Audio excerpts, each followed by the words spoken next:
Eitan Armon, thank you so much for being here. How are you? I'm good. Thanks for having me. Yeah. Eitan is the star of a new documentary called Looking Up. It follows his journey to climb El Capitan in Yosemite National Park, which is a remarkable feat for anyone, but especially for Eitan because he is legally blind. Eitan, for those who haven't seen the film yet, can you tell us a little bit about yourself and your diagnosis? Yeah, so I joined the military after high school and I started having some weird eyesight symptoms. I went to actually just go get glasses. I drove my appointment and after doing some tests, the doctor walked into the room without looking up at me, just looking at the folder, said, "So you're going blind, there's nothing we can do to help." And I kind of shuffled my way back to my car and just started crying over what I was losing in terms of a big piece of my identity, something I had poured literal blood, sweat, and tears into, but also just the uncertainty and the concern over how would I be a professional? How would I be a husband? How would I be a father?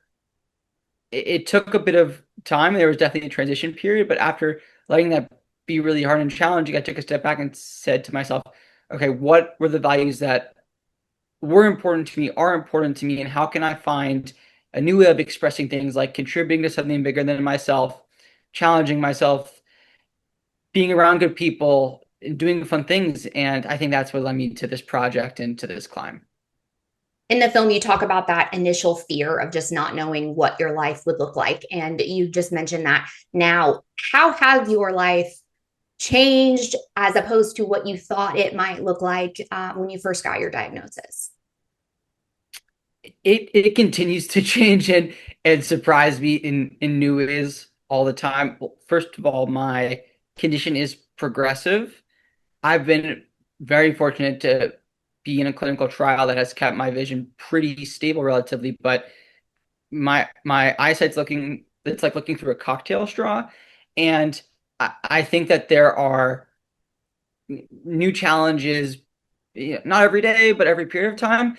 I think what's been most surprising though is realizing that when I am honest about what my limitations are, that actually allows me to do more things. And when I focus on what I can't control and let go of what I cannot control, that actually allows me to live a more engaging, fun, fulfilling life. If for example, if I hadn't been honest about my eyesight, I never would have been able to climb El Cap in a way that was safe or responsible, or at all. One of the things you said in the film that really resonated with me was sitting around waiting for something to change shows a lack of appreciation for what I do have now. And that's such a powerful mindset, not just for someone in your position, but for really anybody dealing with any challenge. Did that philosophy come naturally to you, or was it something that you kind of developed over time through this journey? I think a bit of both. I think initially there was a lot of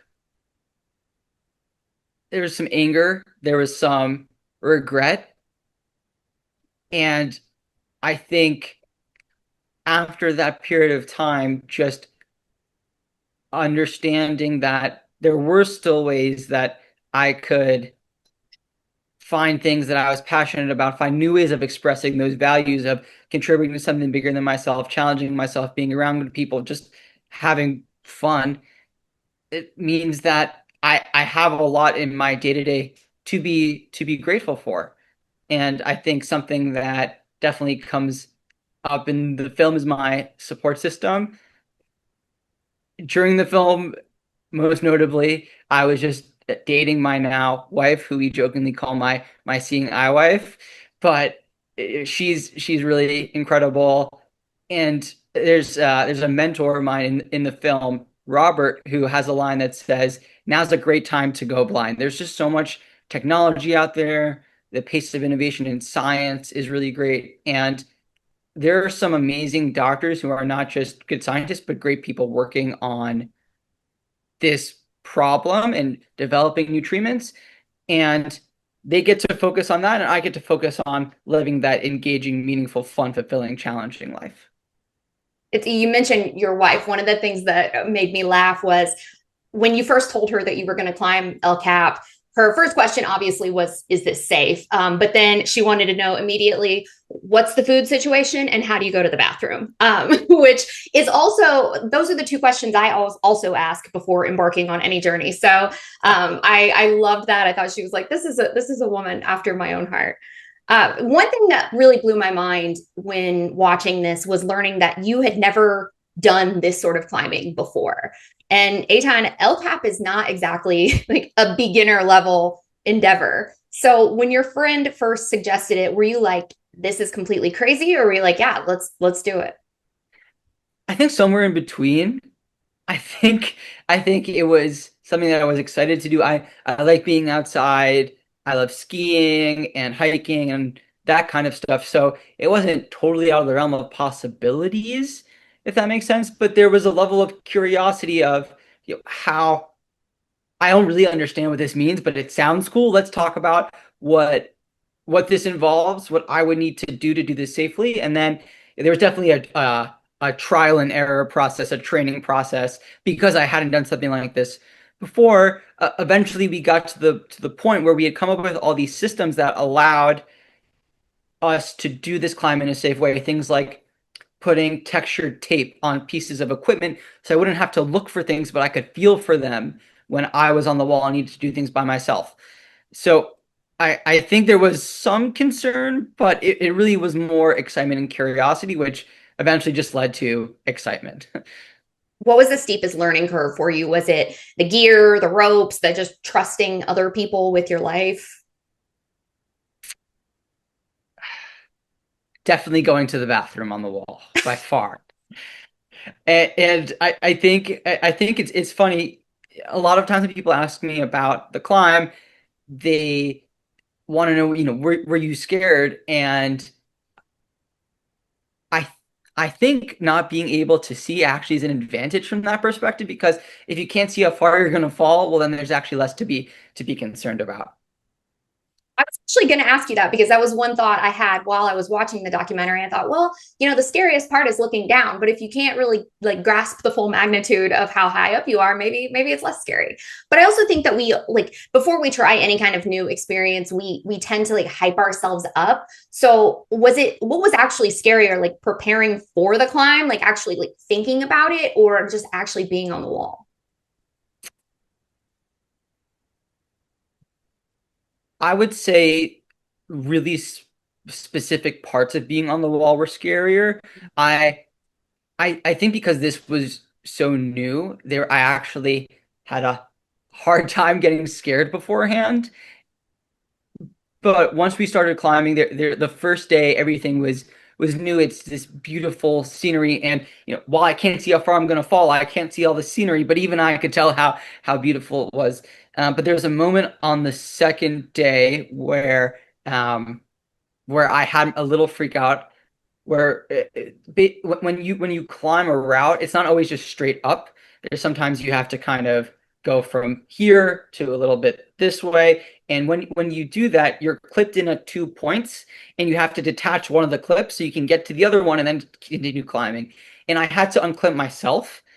And right at that point, like I'm hanging, I'm dangling in the air, and I have to kind of actually unclip my gear. And it's this moment where I kind of have to go, okay, I'm going to trust the system. I'm going to trust the gear. I'm going to trust myself, and I'm going to unclip. And when I did that, I my heart was racing very, very fast, but it all ended up being okay. I took a couple of deep breaths, and then I kept climbing, and really, other than that moment, it was really just fun and novel. You spent a few nights up there. How what was your sleep like? Because I think I would probably not be able to sleep like a baby 1,500 feet in the air. Well, it was good to. It definitely helped having some friends. We cuddled for warmth and support.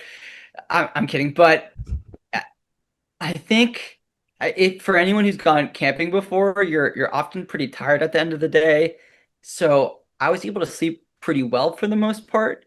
And I think after, especially after the first day where it's kind of new, it's kind of, you're I don't know about used to sleeping on the wall, but yeah, I think you're just so tired that it's kind of hard. It's kind of hard to not sleep. Yeah, like you actually spent, I don't want to give away the whole film, but you did spend an extra night on the wall that you weren't anticipating. And I spoke with the filmmaker, Elena Newman, who is fabulous, by the way. I loved her. And she was explaining how that last night that you hadn't expected to spend was so tense and so scary for her. What was it like for you in that moment? There were some moments of concern. I think most of all, I was a little cold, but not so different from the focus on what you can control and let go of what you can't. I think it was, taking a second to say, okay, this stinks. This is hard, but we prepared as best we could. And sometimes life throws you curveballs. We'll do the best we can. In the meantime, we're safe. We have enough food, we have enough water, and let's see what happens. That's the only thing you can do, right? And after spending days attached to ropes and vertical camping and eating beef jerky for every meal, what was that one thing you wanted when you got back to civilization? Like burgers and beers. What was it? A shower and brushing my teeth, probably. And a real toilet. I guess. You've developed a really positive outlook, and it's super commendable. But are there some things that you miss seeing or doing that still kind of hit you hard sometimes? That's a good question. At every now and again, yes, there are. I've also been I got diagnosed almost 10 years ago at this point, so I think I've adjusted to a lot of things, but there's a lot of little moments like I love watching sports, and when I'm watching a game, I know I'm missing things. There are times when I'll trip over something and it's frustrating, or I'll bump into a picture frame in our home and break something accidentally. And those things are frustrating. And I think it's important to say that when those things happen, it stinks. And I'm not positive all the time. When something hard happens, it's important to say this is hard and this is challenging. And then also to recognize that hard and challenging things are part of life. Everyone has limitations. This happens to be mine. And another line that I really like that Robert often says is that the only thing that we can't do is see. Everything else, there's a way to develop a system if you want to do whatever you are setting your mind to do. So, yes, there are moments of frustration. Yes, there are things that I miss. There are things that I know I'm going to miss. And sometimes those really bother me, and pretty often they don't. You have about 5% of your vision remaining. Is that correct? Yeah, give or take. Okay. Well, you have found a way to do things that people with 20/20 vision still aren't doing. 5 months after you climbed El Cap, you went and skied down Mount Superior. And then that's when I thought, like, okay, this guy's either really brave or really crazy. Tell me about that trip. That was just fun. I it's kind of so backcountry skiing is one of my favorite activities, and that's what we did on Mount Superior in Utah with the same guy that we climbed El Cap with. And I think there's something just really fun about um, hiking up a mountain and then getting to ski down it really quickly. As opposed to rock climbing, I was familiar with skiing before. And similarly, it's about coming up with a system that works. There's, everything from people who are totally blind, they just do jump turns and they have a walkie-talkie, and the person below them is saying, jump, jump, jump. And for me, we've developed a system will use hand signals. And if I'm looking at the back of someone's jacket with like a penny, I'm just looking at one specific point because I can't see everything. And when they use a hand signal, the jacket will move in a specific way. So if they're pointing to the right, the jacket will move and I know to keep looking. Oh, no, they're pointing to the right. Or if they're pointing down to tell me there's a rock or something, the jacket will move in a different way. So it's just really cool to be able to find different ways of figuring out things to do that are fun, engaging, challenging, and maybe a little crazy to some. What's your next big adventure then? Well, my then girlfriend during the movie is my now wife, and I think just settling into that stage of life, I'm told that a family can be quite the adventure, but other than that, hopefully just some good hikes and stay tuned. So awesome. Well, let's end with some words of wisdom here from Eitan. If someone was watching this interview or saw the film who just had a life-changing diagnosis, maybe vision or otherwise, what would you tell them? So that question came up one night on the wall, and if I am remembering what I said correctly, I think it's important to let this really hard thing be hard and acknowledge that. And after taking some time to let this challenging thing be hard and stink, take a step back, think about the values that are important to you and focus on what you can control and let go of what you cannot control. Eitan, it has really been a pleasure talking with you today. For those watching, go stream Looking Up. It's available on Prime Video, Fandango at Home, Google Play. It's a really fantastic film, beautifully done, and maybe it'll inspire you to get out of your comfort zone and try something new. Eitan, thank you so much for being here. Thank you.